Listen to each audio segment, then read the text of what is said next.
Coming up on NEC-TV, big news coming from NEC Athletics as students, staff, and faculty are invited to the opening of the new and renovated athletics facility. Good rule of thumb is if something seems off, it probably is. Don't be duped by spam. We sit down with NEC's IT director who explains why college students are a target and how to keep safe. Plus, NEC's track and field is heading into their final meet of the season. We catch up with a captain about the success so far. All that and more coming up on NEC-TV. We begin with breaking news. In a few minutes, the NEC community will have its first look at the just completed Athletics Center. Good afternoon and thank you for watching NEC-TV. I'm Montana Taylor. And I'm Lauren Hall. Today is Thursday, April 2nd, 2026. The much anticipated grand opening at the athletics facility will be happening today at 3. Construction began 1 year ago. The changes include a new fitness center and equipment.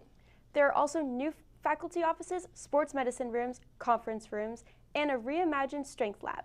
Half of NEC's students are athletes. Athletic Director Dave DeCue says these changes will help strengthen teams and provide better access to all students looking to exercise. How often do you receive an email and have to wonder if it's real or not?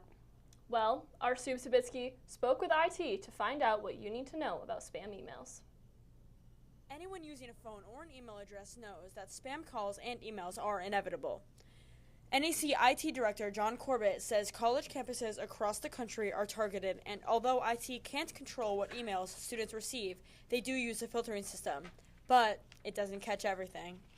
Spam is hard to stop, almost impossible to stop. So what we do is we take a multi-layered approach to try to keep a lid on things. And we do that through multi-factor authentication. We do that through server setups that we have to filter out emails. And we also have training that we provide to some of our users to make them aware of phishing attempts. If you are wondering whether you've become a target, check your email folders closely. Well, determining if your account's been compromised is reasonably straightforward.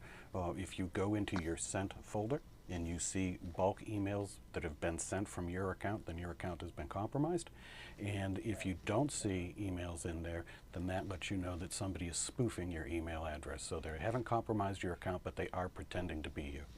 Corbett has one rule of thumb when it comes to keeping your account secure. If something seems off, it probably is. Corbett says that in the past, students and faculty and staff have become victims to the savvy efforts of scammers. When in doubt, resist the urge to reply to any unusual emails. They're designed to get you to respond in some fashion, so the best thing you can do is not to respond. For NEC-TV, I'm Sue Sabitsky.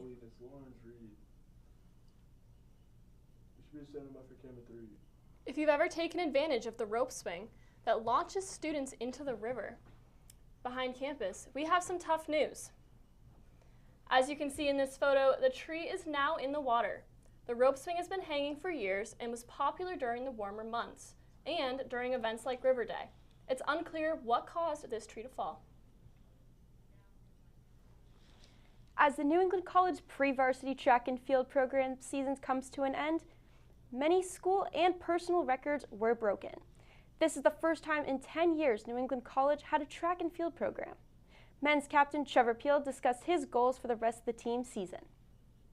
Just keep showing up to practice, keep working hard, and obviously we want to compete and do great at the meet, but mostly if we're just working hard, you know, the results they'll favor us.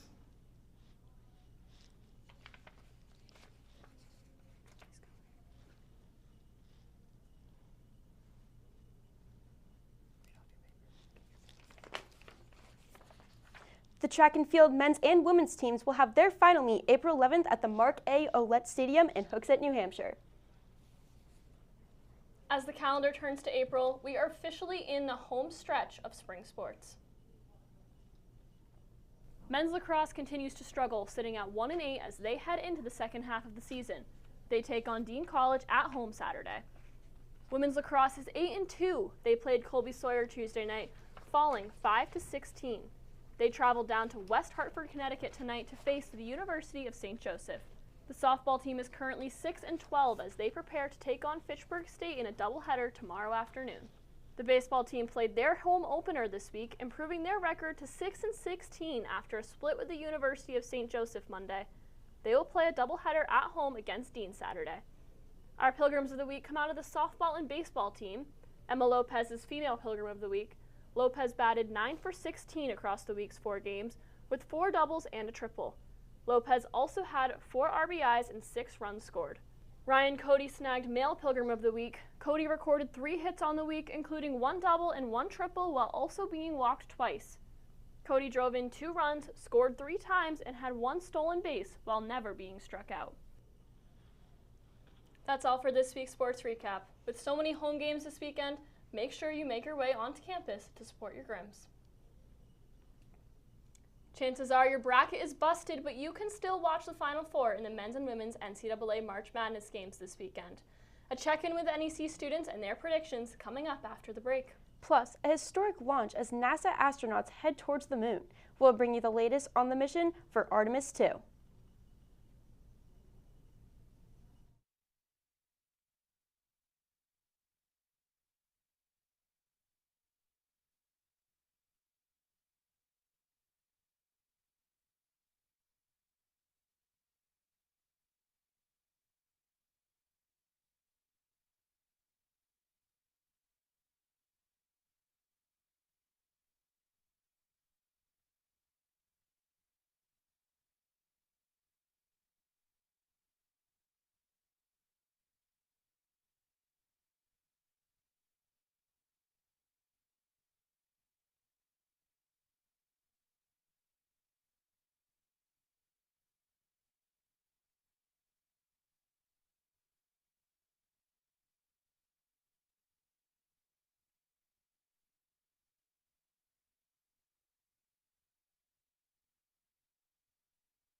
We are just a few days away from finding out who the March Madness champions are going to be.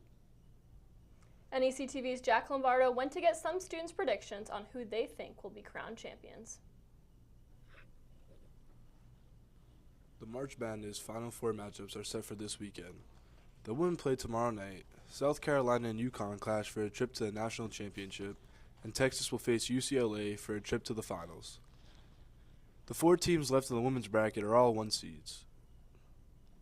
On the men's side, there are games that take place this Saturday. The 3-seed Illinois takes on the 2-seeded UConn to see who goes to the title game. And the last 2 1-seeds remaining will face off. Michigan and Arizona compete for their chances at the national championship. I had a chance to speak with NEC students earlier this week to get some predictions on who they think is going to win the men's tournament. I think Michigan's going to win March Madness because they're the best Big Ten school and they run all the Big Ten sports. Arizona. Why? Because of Koa P. Michigan. UConn, because they Why? got that mental toughness. Michigan because they're better. Arizona, because they have a lot of dominant players and they've been dominating the tournament. I think Arizona's going to win because of Bryce James. Arizona, Why? the best team in the country. UConn. Why? Someone's going to win it all. Why? They've just been the best team in the country. UConn. Why? I don't know. I just like UConn. Alright. I got Arizona. They've been consistent all throughout the year. Their defense is stellar, and I just got confidence in them. Definitely UConn. They have a way better coach and a way better team. And who do you think is going to win March Madness? UConn, Why? because I'm a UConn fan. For NEC-TV, I'm Jack Lombardo. The Red Sox are returning to Fenway Park tomorrow for their home opener. The Sox are looking to pick things up after a rough start to the season. They started on the road going 1-5. The Sox are 1-3 teams to start this season this poorly. They will host the San Diego Padres and the Milwaukee Brewers at Fenway Park April 3rd to the 8th. First pitch tomorrow is against the Padres at 5:10. A bill that would require New Hampshire's public college students to pass a civics test has cleared in the House. Sponsors of HB 112 want to require all students in the university and community college system of New Hampshire to pass the 128-question 2020 U.S. Citizenship and Immigration Services Civics Naturalization Test, with a score of 70% or higher. Private schools like NEC would not be impacted. The bill heads to a committee hearing on Tuesday. 4 NASA astronauts are orbiting Earth after successfully blasting off yesterday for a 10-day trip around the moon. The Artemis II crew left Florida Kennedy Space Center around 6:30 last night. Right now, the crew is orbiting Earth, making sure all systems are working correctly. Next, they head toward the moon, where they are expected to break a record, going farther from Earth than any human before. Gas prices continue to rise. According to the AAA, the national average is $4.08. Here in New Hampshire, it's $3.86. Other places in the country are much more expensive. California's average is $5.89 per gallon. Prices have gone up about $1 in the last month as the market uncertainty continues during the conflict in Iran. According to the Associated Press, Meta and YouTube have been ordered to pay millions of dollars in damages to a 20-year-old woman after a jury decided that the platforms were designed to be addictive without regarding the well-being of their users. This marks the first lawsuit of its kind, but could be influential in the thousands of other lawsuits which accuse various social media platforms of causing deliberate harm. Coming up after the break, our Soup Sabitsky joins us outside for a check-in on the weather. And it's time to step back in time for this year's Senior Ball. We'll tell you about the theme and the deadline for tickets just ahead. Stay with us.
Signs of spring are spreading across campus, and for many, it's a welcome sight.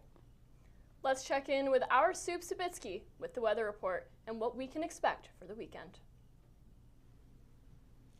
Thanks, guys. It's starting to warm up here in Henniker as we enter the early spring season. Today we have a high of 41 with some rain showers and a low of 35. Friday is cloudy with a high of 66 and a low of 33. Saturday the rain comes back with a high of 66 and a low of 43. Sunday, the rain continues with a high of 66 and a low of 42. Monday will be cloudy with a high of 50 and a low of 35. Tuesday, the sun comes back out with a high of 49 and a low of 31.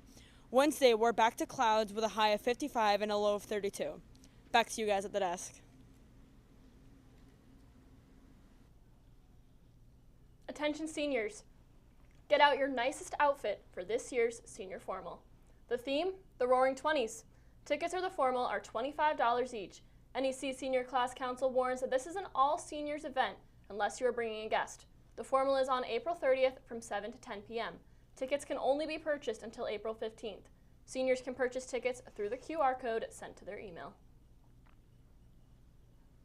The annual Student Showcase will be held on April 21st. Student Showcase encourages students and classes to present their research and projects. All classes will be canceled on the 21st, so everyone on campus can attend.